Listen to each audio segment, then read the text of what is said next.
I had thought of being a carpenter at one point, because it's you want to build something, but with this you build families. It's an amazing job to do.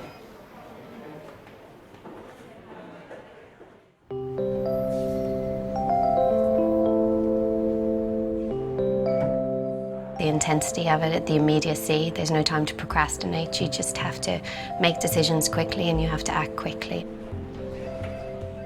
It is tough at times, but to see the dedication, the passion that they have for what they do, that amazes me the most. It's a tertiary centre, so we take referrals from across the region. Our neonatal unit can go up to 58 cots, but we're very research orientated. The European guidelines are suggesting that we should be moving more towards non-invasive ventilation as a primary mode of respiratory support. And so we had been increasing our use of CPAP, and then if babies needed ongoing oxygen at a much later stage, we'd convert to nasal cannula low-flow oxygen. But there was no happy medium between the two, essentially. There was issues sometimes with weaning babies. We had some obviously concerns around seeing babies with sore noses. You could see they're often quite uncomfortable. It's really important parents are heavily involved in all their care, but often parents are very anxious about touching their babies. We weren't the first unit in the region to actually start using high flow. In 2012, 2013, we started seeing the results at international conferences, which changed our approach and made us think that now is probably a good time to start using the therapy. All of the research, just gave us an extra evidence base on which we could then base our own protocol. They were 14 weeks premature. They've done really well, both of them. They met for the first time a couple of weeks ago and they laid them in the same cot, and then being on high flow allowed that really, because the machinery is so small they can easily transport it. So that was really nice because it's the first time we'd seen them together, so it was like a really touching moment.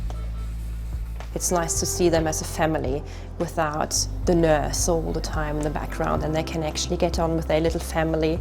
And I think with the OptiFlow it just allows them to be for them for that period as well, to not ask all the time for help, to actually they be able to care for their baby.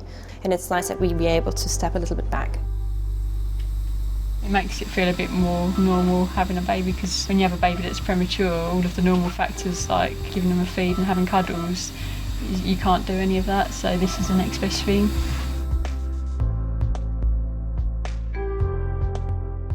The biggest benefit is that it reduces nasal trauma.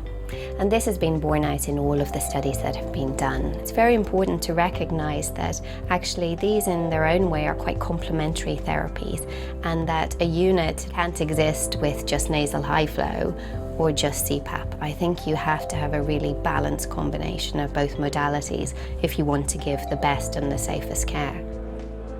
What we found is that people have very readily accepted it, that it's become very commonplace in its usage, and that people have become very confident in how to start it, how to manage it, how to make the baby most comfortable on it, and also importantly, how to wean it and when to stop.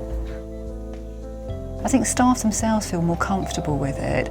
You can see that because it's very simple to use, they feel comfortable, they feel competent.